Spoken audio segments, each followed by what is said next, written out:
Hola, ¿qué tal? Bienvenidos una vez más a este su espacio, el podcast Iskra, la voz del pueblo. El día de hoy vamos a comentar, analizar, discutir qué es lo que está pasando en Ucrania. Como sabemos, el pasado jueves 24 de febrero, tropas rusas entraron a territorio ucraniano, rompiendo finalmente esta línea delgada que ya estaba muy tensa y que se iba tensando cada vez más, no solamente en los últimos días, sino en los últimos años. El presidente Vladimir Putin señaló que se trata de una operación militar especial, pues el gobierno ucraniano se ha encargado de realizar actividades agresivas en contra de la población civil, principalmente en la región del Donbass, así como abusos militares. Vamos a desmilitarizar y desnazificar Ucrania, señaló. Por su parte, el presidente de Ucrania, Volodymyr Zelensky, pidió ese mismo día cortar relaciones diplomáticas con Rusia, así como hacer el llamado a la unidad nacional para frenar el embate ruso. Además destacó el pedido a la OTAN en su intervención en este conflicto. Pero, ¿cómo se llegó a este punto? ¿Qué desencadenó este conflicto? ¿Cuál es el papel que ha jugado Estados Unidos, la Unión Europea y su brazo armado la OTAN? ¿Por qué la invasión rusa en este momento a ciertas regiones de Ucrania? ¿Cuál es el papel del gobierno ucraniano? Desde este espacio intentaremos dar respuesta ante ello, señalar los elementos centrales del conflicto, así como hacerlo desde una visión crítica que cuestione el papel de los grandes medios de comunicación que, desafortunadamente, son uno de los grandes enemigos para la información objetiva, pues no solo distorsionan la realidad al destacar ciertos elementos y ocultar otros, sino también la reproducción de fake news en sus plataformas de manera deliberada. Finalmente, señalar que desde este espacio condenamos cualquier invasión, venga de donde venga, que lastime y lacere a cualquier pueblo del mundo. Nuevamente, bienvenidos. Yo soy Eduardo Peralta y vamos a empezar para comentar este tema. ¿Qué tal, Eduardo? ¿Cómo estás? Bienvenidos. Yo soy Alonso Flores. Y bueno, pues increíble lo que está pasando en Ucrania, la verdad muy lamentable. Y pues bueno, vamos a tratar aquí de analizarlo, de saber bien pues, cuál es el origen del conflicto, cuáles son las motivaciones del conflicto, cuáles son los diferentes actores en este problema. Y sobre todo, pues tratar de dar un poco de claridad sobre todo lo que está pasando, ¿no? Siempre, como bien ha señalado ya, desde una postura crítica y tratando de ver pues dónde queda el pueblo en toda esta situación, ¿no? Pues a mí la verdad me gustaría empezar justo con esta parte histórica, sobre todo para saber de dónde es que viene todo este conflicto, ¿no? Cómo es que surge, porque es importante señalar que no es nuevo, ¿no? O sea, este conflicto ya lleva un tiempo ahí, digamos, de manera muy como, o como más intensa, a lo mejor más o menos se habla de aproximadamente unos 8 años, pero esto viene de tiempo atrás, ¿no? Entonces, ¿cómo ves? Platícanos un poquito sobre esa parte, de dónde surge toda esta situación. Bueno, ¿qué tal, Alonso? Estoy bien, espero que también estés bien. Eh, pues es que los medios de comunicación han estado señalando, ¿no?, que ha iniciado al menos, tenemos que remontarnos a 2013-2014. Aquí intentaremos dar una breve síntesis de que al menos nos tenemos que remontar al periodo de desmembramiento de la Unión Soviética, al menos, para entender el conflicto. Y bueno, es importante destacar, 89-91, sobre todo en el 91, cae la Unión Soviética. Cuando cae la Unión Soviética, viene una seguidilla importante de países. Hay algunos estados que estaban bajo la influencia de la Unión Soviética, como bien sabes, que si bien no formaban parte como tal del territorio de la Unión Soviética o parte de la URSS, sí eran estados bajo su influencia. Hablo del caso concreto de Alemania Democrática, de Checoslovaquia, de Yugoslavia, de Polonia, ¿no? Y tenemos también a otra serie de países que sí estaban bajo, digamos, la Unión Soviética, que eran sobre todo los países bálticos, están en el norte, Lituania, Letonia, Estonia, por supuesto, ¿no? Ucrania, Moldavia, etc. Entonces, ahí es muy importante señalar que en los 90 pues se da este proceso de rupturas, cae la URSS y lo que sucede es que empieza todo un proceso de independencias de estos países. Es decir, bueno, la Alemania democrática se une con la Alemania federal, la unificación de Alemania, Yugoslavia se queda como país, digamos, libre, pero más bien se independiza, igual que Checoslovaquia, pero no solamente eso, sino que al interior hay rupturas. Checoslovaquia todavía se parte en República Checa y Eslovaquia, que es lo que conocemos hoy. Yugoslavia va a ser un proceso similar, ¿no? Que hasta hoy en día, incluso teníamos Serbia y Montenegro en algún momento, ahora es Serbia y Montenegro que también están en pugna en ciertos aspectos. Bueno, tenemos el caso también de Polonia, que se independizan, Estonia, Lituania como países independientes, y es un proceso que se tiene que entender porque la URSS, y no solamente la URSS, Europa, tiene está conformada por muchas etnias, por muchos nacionalismos, y que al quebrarse la Unión Soviética, pues estos no surgen, sino más bien se profundizan, se exacerban, y pues surge esta escalada de estas rupturas. No es casual, no es casual. Ahora, a la par de que ocurre esto, por supuesto que hay un empuje del bando occidental, como bien sabemos, ¿no? Cómo funciona este aspecto de la geopolítica, Estados Unidos, todavía no la Unión Europea en esos periodos, pero el brazo armado, la OTAN, buscan colocarse, buscan posicionarse, y Rusia, la Federación Rusa, pues va quedando relegada en ciertos aspectos porque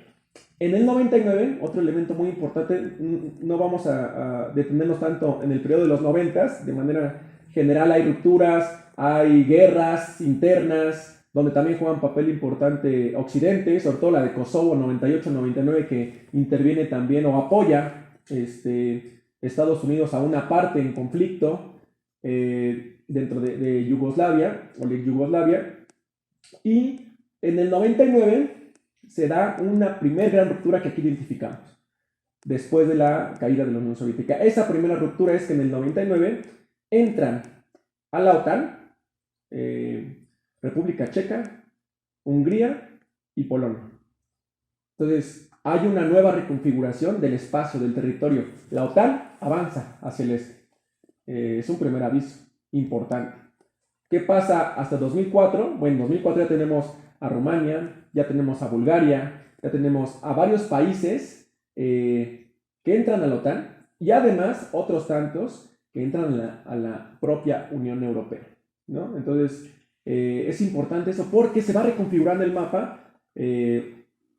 Si lo colocamos ahí, pues los pasos son firmes hacia el este por parte de las fuerzas occidentales. Muy importante señalar nada más en este contexto, en términos ideológicos, es la caída del muro de Berlín, el desmembramiento de la Unión Soviética en el 91, era el triunfo histórico del capitalismo por encima de este choque, ¿no? Contra el comunismo. Es la libertad plena y un discurso ideológico que golpea a las masas mundiales, y además es el fin de la historia. Si no hay más allá, más que capitalismo.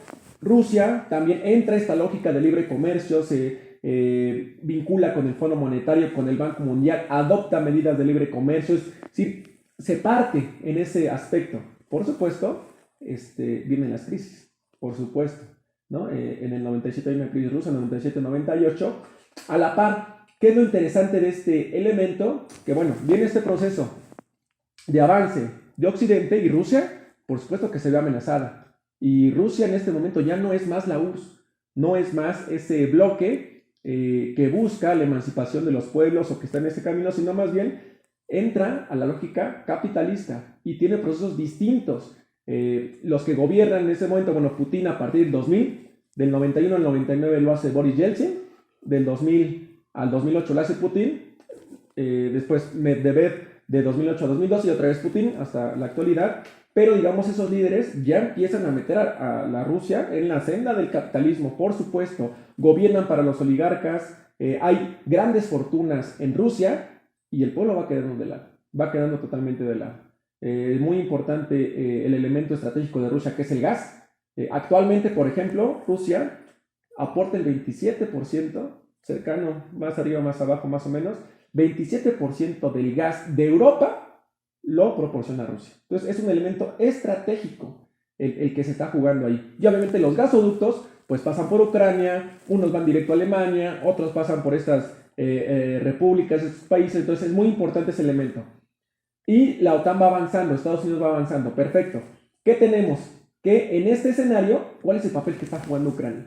Ucrania, si vemos ahí en el mapa que presentamos, Ucrania tiene una forma como si estuviera un poco conquistado hacia Rusia, en la parte este. Se mete un poco a Rusia, digamos esa es la parte más al este, que es la frontera con Rusia, y en esa parte Ucrania está poblada por mayoría ruso parlante, es decir, que hablan ruso, y además tiene gran parte de la población que se identifica como rusa, ¿no? Hay que entender también pues, que Ucrania, parte de la Unión Soviética y que está poblada en gran medida por rusos, y más en la parte hacia el oeste, más en la parte occidental, también podemos colocar aquí que está un poquito más al norte, pero toda esa parte es más ucraniano, se habla más ucraniano, pero también hay presencia de rusos, ¿no? Entonces hay una división, sobre todo en esos aspectos incluso étnicos, en clases, en grupos sociales, y pues también se va generando este conflicto, esta dinámica. ¿Qué es lo que pasa en Ucrania de manera general? Ante el contexto del desmembramiento de la Unión Soviética,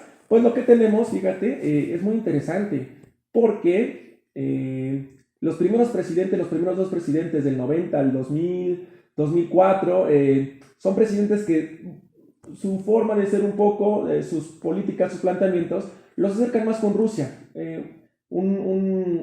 Un acuerdo más con Rusia, un acercamiento comercial más con Rusia, pero a partir del 2004 llega Yushchenko, que es un líder o un presidente que va a estar más cercano a Occidente.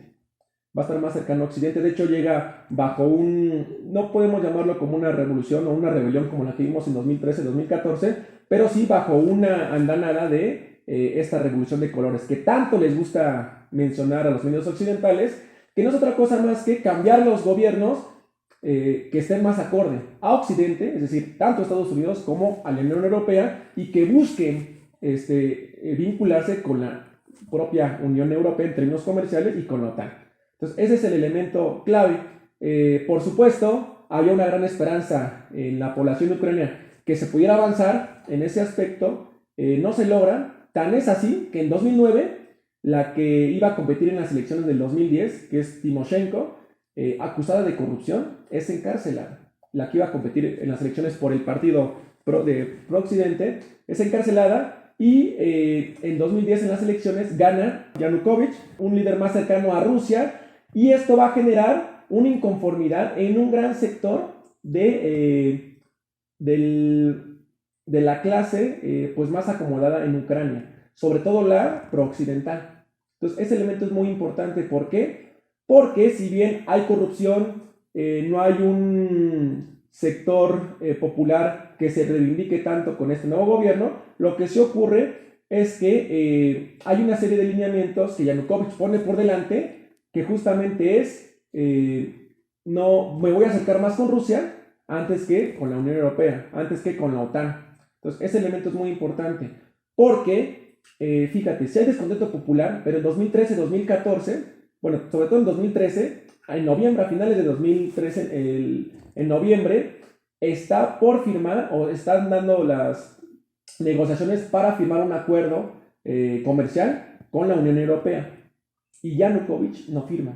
Y eso desencadena el movimiento popular que se ha hecho llamar como el Maidán, ¿no? ¿Por qué? Porque toman esta parte de Kiev, el Maidán, y si bien surge, tiene como base un movimiento popular de reivindicaciones populares en ciertos aspectos, pero es rebasado completamente por la ultraderecha en Ucrania y apoyado directamente por Occidente, con el objetivo de que se integre más hacia la Unión Europea, hacia esta parte de la OTAN, ¿no? Evidentemente esto perjudicando a la Rusia. ¿Por qué? si entraba ahora parte de la OTAN Ucrania, pues todavía está ahí en la puerta de enfrente prácticamente, pues las bases militares asediando a Rusia. Entonces, en 2014 pasa esto del Maidán, que una rebelión popular que tiene sus reivindicaciones importantes, pero que es retomada, que es rebasada y que se pone por delante la ultraderecha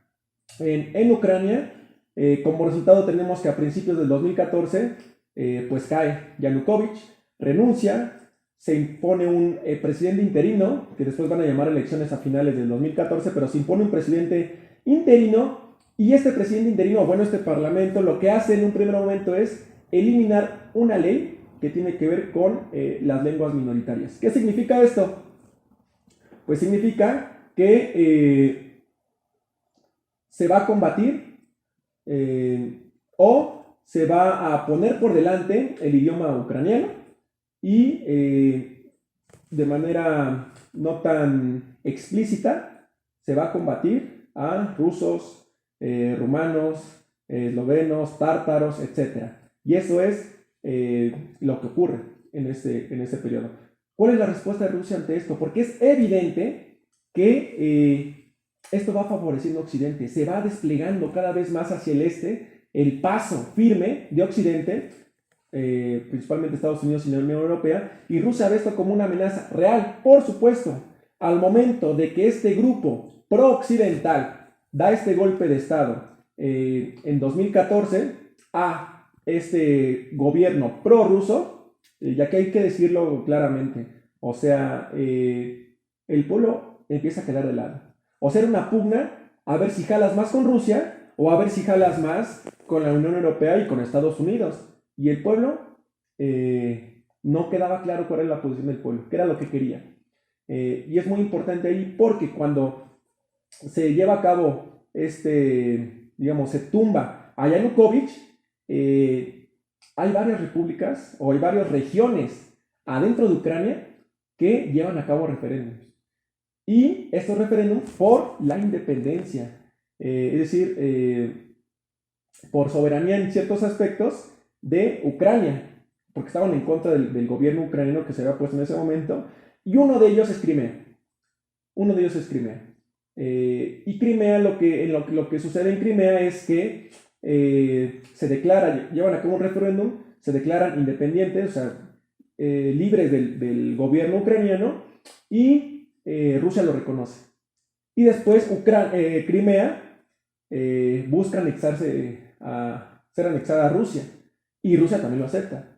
Ucrania no lo reconoce. Pero ese elemento es muy importante. Fíjate, para entender un poco lo de Crimea, hay que remontarnos incluso ahí sí a la URSS, porque Crimea era parte de la Unión Soviética, pero en 1954, con Nikita Khrushchev, estaba de presidente de la Unión Soviética, le cede Crimea a Ucrania. Pero bajo la tutela de la Unión Soviética. Bajo la tutela de la Unión Soviética, era como dar un municipio a otro, o sea, no había ningún problema, o sea, no había perspectiva de que se iba a derrumbar en un tiempo cercano, entonces le cede. Entonces Crimea pasa de ser de la URSS como tal y pasa a la Ucrania, pero todo en la URSS. Cuando viene el desmembramiento de la URSS, pues Crimea queda como si fuera de Ucrania, y entonces ahora Crimea en ese momento, en 2014, se declara independiente y declara anexarse a Rusia, y Rusia pues lo acepta, y entonces Crimea se vuelve nuevamente de Rusia. Pero ahí hay un elemento muy importante, hay un puerto central que es Sebastopol, y Sebastopol desde 1997, bueno, es el puerto más importante en ese punto. Y desde 1997, Rusia le arrenda ese puerto a Ucrania, es decir, Ucrania le renta ese puerto para que Rusia pueda operar ahí, haga sus operaciones fundamentalmente militares, en fin, y Rusia le paga. Y además le da el gas a precios más bajos que el mercado mundial y europeo. Entonces ahí había un cierto aspecto de vínculo comercial, aunque Crimea, bueno, pues ahora ya es anexada a Rusia. Y meses después, la región del Donbass, que lo podemos ver en el mapa, la parte sureste, fundamentalmente, digamos, donde está Lugansk y Donetsk, un poquito más abajo, también se declaran independientes. O sea, son repúblicas que hacen referéndums, y que, bueno, regiones que hacen referéndums y que se declaran independientes. Pero ahí la diferencia es que Rusia los reconoce estas dos regiones como independientes de Ucrania, pero Ucrania no, y ahí empieza el conflicto particular que estamos viendo ahora, pero que no se explica sin entender el contexto, al menos desde 1991. Entonces, en ese contexto del 2014 empiezan los bombardeos a Donetsk y a Lugansk por parte del gobierno ucraniano para que no se separen y no sean anexados posteriormente a Rusia. Ok, no, pues está muy interesante. La verdad es que está muy claro cómo es que has expuesto toda esta parte histórica. Y también muy interesante, pues, el entender que el conflicto, pues, viene de los dos lados, ¿no? Porque me parece que muchas veces los medios, sobre todo de este lado, ¿no? De Occidente, pues, manejan, pues, una versión, a lo mejor, muchas veces que, pues, a mí me parece también ya un tanto repetitiva. Es algo que ya hemos visto en otros conflictos. Y donde, digamos, ellos, pues, siempre tratan de poner a Occidente como, pues, tal vez como los buenos de la historia, por decirlo de alguna manera, ¿no? Y en ese sentido, pues es muy interesante ver que este conflicto, pues no es así de plano, ¿no? Tiene todos una serie de claroscuros, tiene una serie de complejidades, ¿no? Y entender que también, digamos, desde el lado ucraniano, esta última parte que mencionas sobre lo que pasó con Crimea, lo que está pasando con la región del Donbass, las regiones populares, toda esa situación que también explicaste muy bien, cómo es que son lugares que tenían cierta pertenencia, cierta cultura, cierto sentido de pertenencia con Rusia, ¿no? No solamente cultural, digamos también el idioma, por ejemplo, es algo muy, muy importante. Es interesante tratar de entender aquí cómo es que por parte de Ucrania hay también un intento sistemático que ha durado mucho tiempo, digamos, de no permitir que se haya, o de no permitir que se realice como esta independencia, ¿no? De estas regiones, ¿no? E incluso a mí me parece también muy interesante, o me parece que sería muy importante mencionar también que esto se da en un contexto en el que quien está gobernando actualmente Ucrania es un gobierno de ultraderecha, ¿no? Mencionaste, por ejemplo, lo de la ley del idioma, que es algo muy, muy interesante, pero yo estaba revisando también que en estos años se dieron sucesos como, por ejemplo, se prohibió el Partido Comunista, se derribaron estatuas, perdón, o monumentos los más conocidos son de Lenin, pero de algunas otras figuras muy importantes de lo que fue la Unión Soviética. Este tipo de situaciones que no aportan o no ayudan, digamos, a una solución en el conflicto, ¿no? Que claro, hay que aclarar, tampoco es como que Rusia, digamos, sean como los salvadores de esas regiones que están tratando de independizarse, ¿no? Es como te mencionaba, me parece un proceso muy complejo que no tiene, digamos, como una sola dirección, sino que son situaciones de subidas y bajadas muy, muy, pues no fáciles de analizar, ¿no? Y retomando un poquito lo que te comentaba de los medios, por ejemplo, ¿tú cómo ves esa situación? O sea, los medios occidentales, ¿qué papel están jugando ahorita? ¿Cuál es la situación actual? ¿En qué desembocó toda esta situación que ya nos explicaste? Todo este panorama histórico, ¿cuál es el momento actual? ¿En dónde estamos parados actualmente? Pues mira, de los medios ahorita le entramos, pero los medios de comunicación han tenido un papel históricamente de desvirtuar, ¿no? O sea, esto que estamos viendo aquí en México, de Loret y Latinos, se queda corto, muy corto. Entonces es muy importante tener en cuenta eso. Por ejemplo, a partir del 2014 que se da esta salida de Yanuchenko, es muy importante mencionar que quien toma el poder es este sector de derecha y que el Parlamento, y que no solamente el Parlamento, digamos, como estructura del poder en Ucrania, en los puestos públicos, políticos también, van siendo ocupados por elementos pues de ultraderecha. ¿No? Perdón que te interrumpa, pero a mí esa parte me parece muy interesante porque justo estaba leyendo que en Ucrania pasa algo muy curioso, muy particular. A diferencia de los movimientos de ultraderecha contemporáneos, que digamos se han decantado más por procesos democráticos, digamos, o sea, ellos tratan más de captar un electorado, no sé, lo vemos en España con Vox, tenemos múltiples ejemplos, ¿no? Lo vimos en Estados Unidos con Donald Trump. Estas figuras, digamos, fascistoides, no tienen una infraestructura o desde sus instituciones no tienen, digamos, lo que pasa en Ucrania, que son realmente movimientos militares, ¿no? O sea, es una ultraderecha armada desde las instituciones, ¿no? Entonces, eso me parece muy interesante de analizar también. Porque en Ucrania, a partir de este año, 2014-2015 que empieza, los bombardeos y los ataques de represión hacia Donetsk y Lugansk, que no quieren que sea independiente, pues en este periodo, en estos últimos 8 años, digamos, hay parte del ejército ucraniano que se ha estado vinculando o que ha estado al interior del ejército ucraniano, que son netamente fascistas y nazistas, documentado en bastantes, digamos, archivos, etcétera, y que además si hay discursos de odio, de xenofobia, incluso lo que comentaba hace rato, la disolución del Partido Comunista, hay un ataque a los rusos, a tártaros, a diversas etnias minoritarias y también a los comunistas, ¿no? Siendo cada quien entienda por comunismo en Ucrania,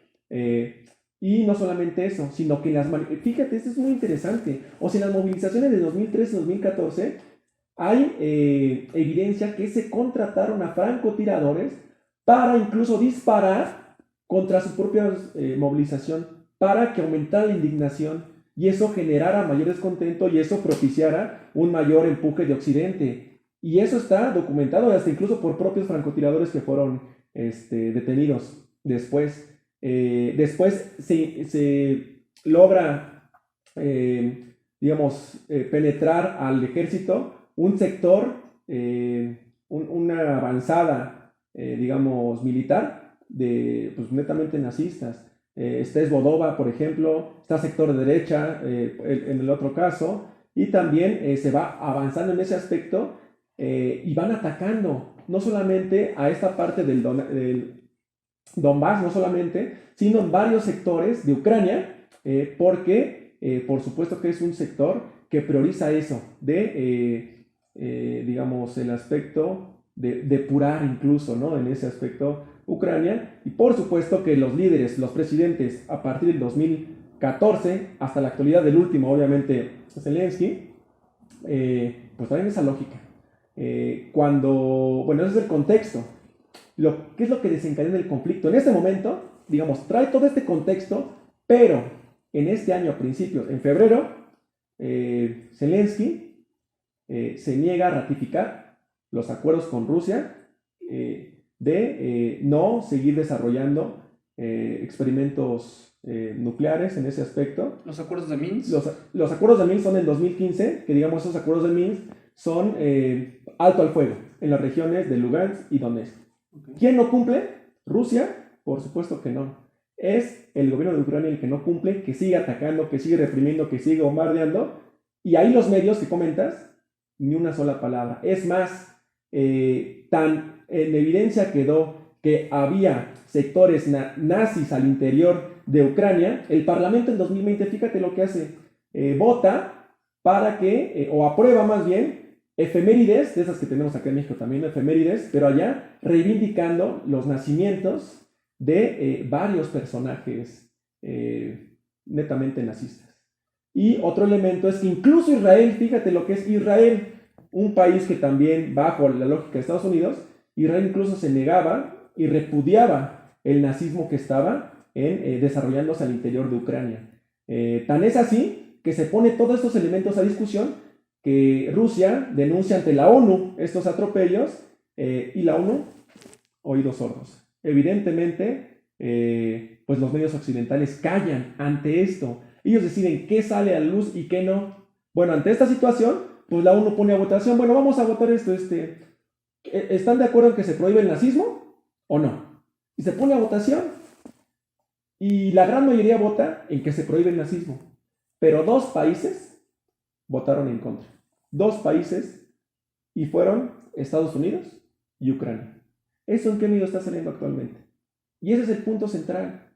Por supuesto que los medios van modificando esa situación, y aunado que ahora en 2022, en febrero, viene todo este proceso, esta ruptura, esto que estoy mencionando de ir avanzando en este terreno sobre Lugansk, sobre Donetsk, y además el gobierno totalmente volcado hacia estos sentimientos más nacionalistas, nazistas, y aunado a que en 2022, en febrero, el presidente Zelensky se sale de estos acuerdos, no solamente no respetando los acuerdos de Minsk, sino además no respetando este acuerdo de no desarrollo nuclear o de este elemento, es la gota que derrama el vaso.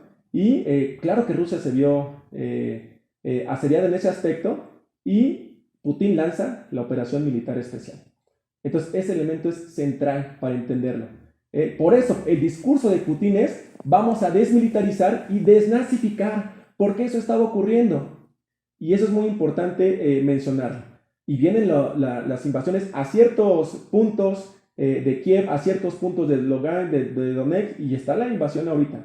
Llevamos algunos días donde hemos escuchado también a Zelensky decir: nos van a dejar solos, y la OTAN, ¿dónde está? Ellos no forman parte de la OTAN, pero está políticamente también intentando que Ucrania pueda entrar a la OTAN. Es el momento perfecto para que Estados Unidos justifique, enviar tropas o evidenciar a Rusia, pero Rusia estaba siendo asediada y eso no se comenta. Reivindicamos la invasión rusa a Ucrania. Por supuesto que no, es lamentable, pero de lo que se trata es de entender por qué en este momento, y nos tenemos que remitir a todos estos elementos históricos que estamos viendo. Y en toda esta lógica, importante el papel de los medios de comunicación, sobre todo en tratar de mostrar ciertos elementos y ocultar otros. ¿A qué me refiero? Todo esto que hemos venido platicando, documentando, pues por supuesto que a Occidente, que es parte de donde se recorre toda la información a nivel mundial, al menos desde esta parte de cómo nos informamos nosotros, pues no se dice todas estas anomalías, estas represiones, estos encarcelamientos, estos asesinatos de forma sistémica, no solamente en Ucrania, pero en este caso estamos hablando de Ucrania, cómo toman el poder estos sectores de ultraderecha. Y fíjate, en 2014, poco después de que entre el gobierno de transición, y está documentado, hay a 50 personas las quemaron vivas los nazis ucranianos, y la mayoría de ellos eran comunistas. Y ahí no hubo indignación. Ahí no están los medios repartiéndose. Es más, al contrario, se ocultó. Y esto que te comento de la votación en la ONU también queda muy en evidencia. Otro elemento es que el asesor del jefe de las Fuerzas Armadas en Ucrania es un nazista. Y está, dentro de la estructura, muy presente esta parte de la ultraderecha. Y los medios de comunicación callan. Por supuesto que no reivindicamos ninguna invasión, sea de quien sea. Pero por eso mismo, no hay que olvidar quién es el que ha invadido históricamente a la mayoría de los pueblos. Se habla de invasión, todo el mundo mediante la prensa hegemónica occidental, partidos de fútbol, incluso en la Liga de Fútbol de México, hay pancartas en apoyo a Ucrania, en las embajadas de Rusia en varias partes del mundo, incluidas México, apoyo a Ucrania. y la invasión a Palestina y la invasión a Siria. ¿Por parte de quién? De Occidente, con un apoyo tremendo de Estados Unidos. Los golpes de Estado que hicieron en América Latina, Estados Unidos, el único país de manera infame que ha aventado 2 bombas atómicas nucleares a población civil en la historia, y se olvida. Territorios ocupados en la actualidad, y todo se vuelca a Ucrania. Y no podemos reivindicar a este tipo de acciones, ni de uno ni de otro lado. Y es muy importante señalar que esta guerra, o la guerra, es la expresión máxima de un sistema que te lleva a eso. Es la expresión máxima del capitalismo, no hay más. Es la expresión máxima. Y fíjate que, ¿qué es lo que sucede a partir de, lo hemos comentado mucho, qué es lo que sucede a partir de 1991 con la disolución de la Unión Soviética? Hay un empobrecimiento y hay una disolución, hay una ruptura social brutal, brutal en esa parte de Europa, en el este.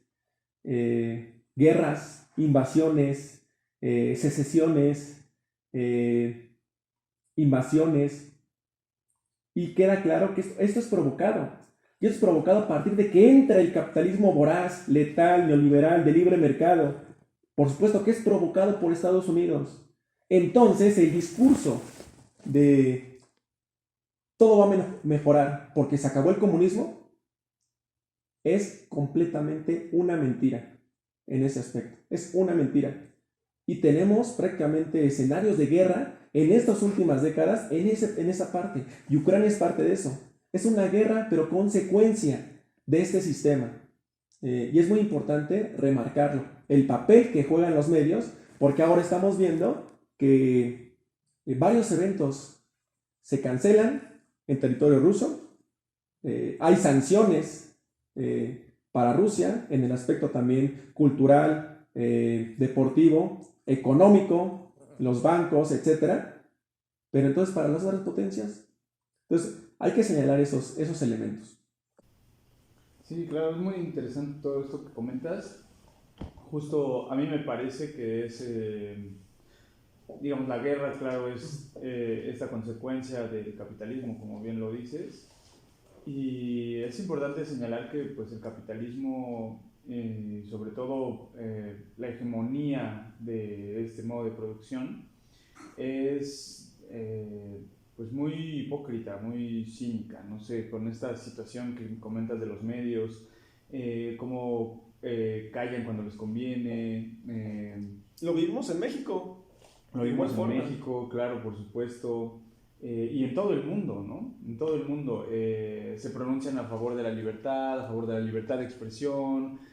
Para ellos, no sé, otros países como Cuba, como China, como Venezuela, son países autoritarios, ¿no? Pero, ¿qué dicen, por ejemplo, de todo lo que comentas, ¿no? Yemen, Siria, Afganistán, la invasión a Irak, Julian Assange, ¿no? O sea, es una serie de situaciones que realmente están callando los medios occidentales, ¿no? De manera deliberada. Por supuesto, de manera deliberada. Y es muy interesante en este caso particular cómo se posicionan, es muy claro el posicionamiento a favor de un gobierno pues completamente nazi, como lo acabas de expresar aquí, ¿no?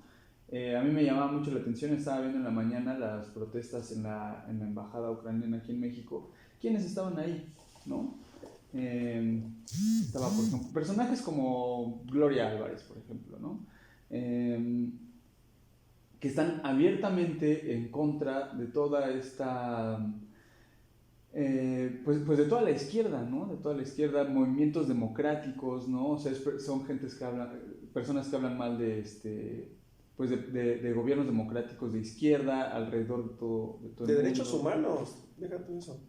Así es. Entonces, es muy interesante el papel que juegan los medios de comunicación, pero sí creo que también es importante señalar que eso no significa tampoco que tengamos que posicionarnos del lado de Rusia, ¿no?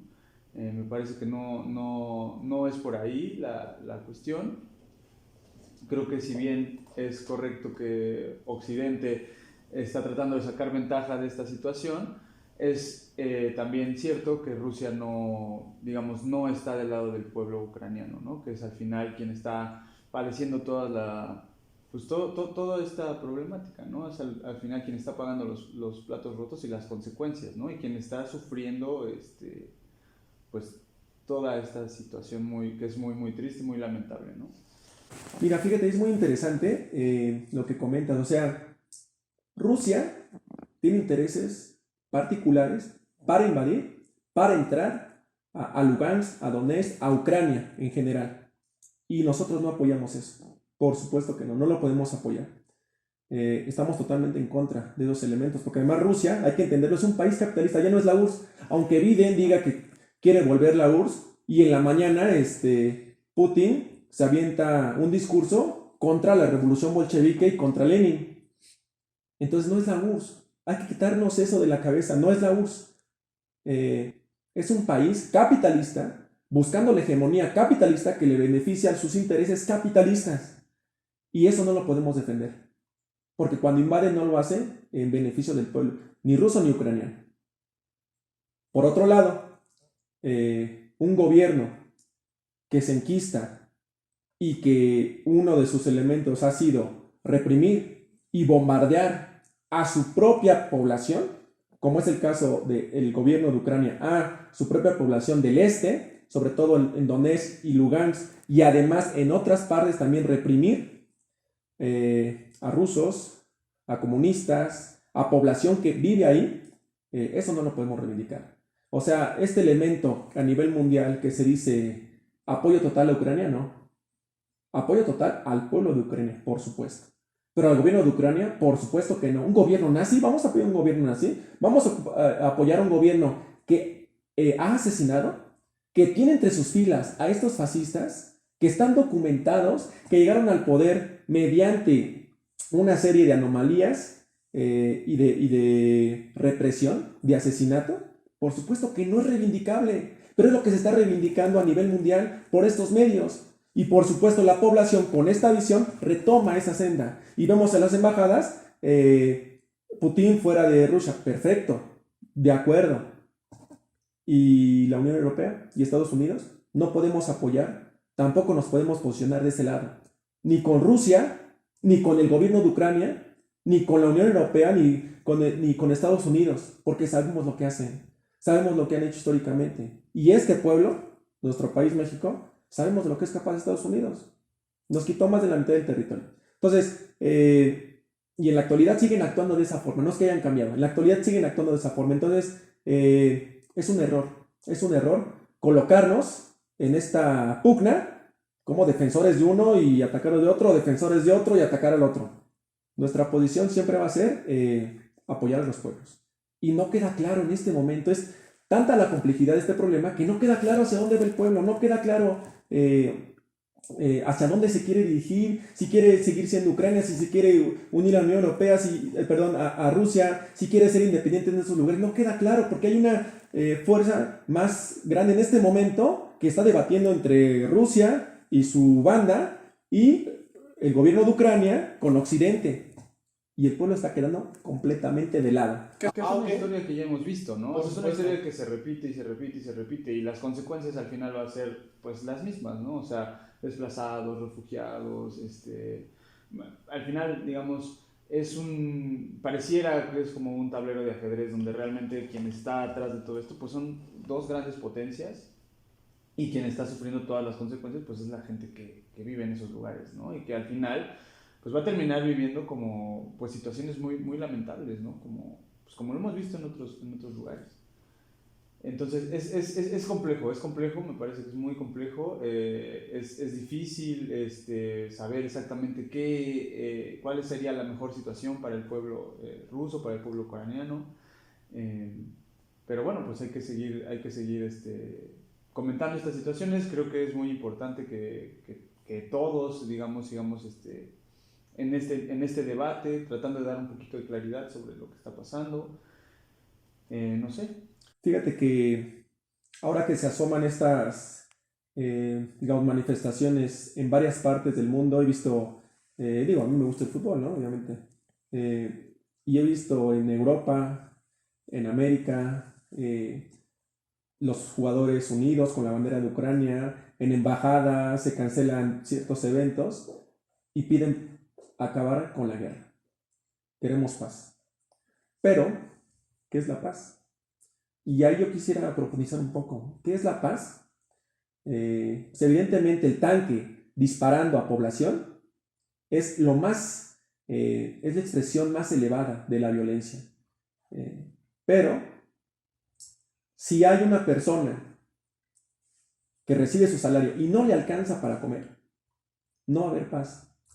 Si hay una persona que quiera trabajar y le sea negada las puertas del empleo, no va a haber paz. Si hay una persona en el mundo que tenga que emigrar por necesidad, no va a haber paz. Y por el contrario, si se considera ilegales a los migrantes en Estados Unidos, en Europa, no va a haber paz. Si hay bases militares en varios países, bases militares extranjeras, no va a haber paz. Si colocan muros, si hacen redadas contra las minorías, digamos en términos raciales también, no va a haber paz. Si hay una persona, un joven, un niño que quiera educación y le sea negada en su propio país, no va a haber paz. Entonces, ¿queremos paz? La paz no puede existir en el capitalismo, porque el capitalismo no puede asegurar un salario justo, no puede asegurar una inserción a empleo total, a educación total. Hay algunas regiones que lo tienen, pero a costa de otras. Hay ciertos países que tienen mayor nivel de alfabetización, mayor nivel de inclusión educativa, de mayor nivel de inclusión sanitaria, pero a costa de otros. Y vienen las migraciones. Y eso no es paz. Entonces, es muy importante tener esta postura. Y esa es la postura que al menos desde acá defendemos. O sea, no nos vamos a colocar del lado de las potencias capitalistas, imperialistas, no nos vamos a colocar ahí. Siempre nos vamos a colocar desde el pueblo, con el pueblo. Pues es la única forma realmente de cómo se puede solucionar los conflictos. No vamos a tomar postura por una u otro país, porque de eso no se trata. Porque hemos visto que actúan de formas muy similares y están enfrentados por no llegar a acuerdos en las élites. Pero lo que menos importa es lo de abajo, es lo del pueblo. Y esa tiene que ser la lección. Por supuesto, vamos a hablar más adelante, esperamos hablar más adelante sobre estos temas. Y es muy importante retomar esto. Pues mucho gusto por un gusto tener esta conversación. La verdad es que siento que sí ha arrojado un poquito de claridad. Claro que ha dejado también muchas dudas, mucha incertidumbre, pero pues me parece es normal en una situación de esta complejidad, ¿no? Y pues bueno, mientras siga habiendo cosas interesantes e importantes de qué hablar, pues aquí vamos a seguir. Y nada más, pues agradecerle a la audiencia que nos puede ver, que nos puede seguir. Es muy importante estar al pendiente de lo que acontece en aquel lado del charco, en el este. Vamos a seguir de cerca qué es lo que va ocurriendo. Vamos a tratar de realizar otros podcasts respecto a eso, pero con esa posición clara. No vamos a estar apoyando ni de uno ni de otro lado a gobiernos, a sectores que han mostrado visos de violencia contra el pueblo, contra la represión. Y entonces ese elemento va a ser central. Los invitamos a que continúen con nosotros en otro espacio y bueno, agradecer también a Alonso, agradecer a los compañeros que han estado detrás de este esfuerzo y los esperamos aquí en otro podcast más de Iskra y que la chispa sigue enseñando la pradera.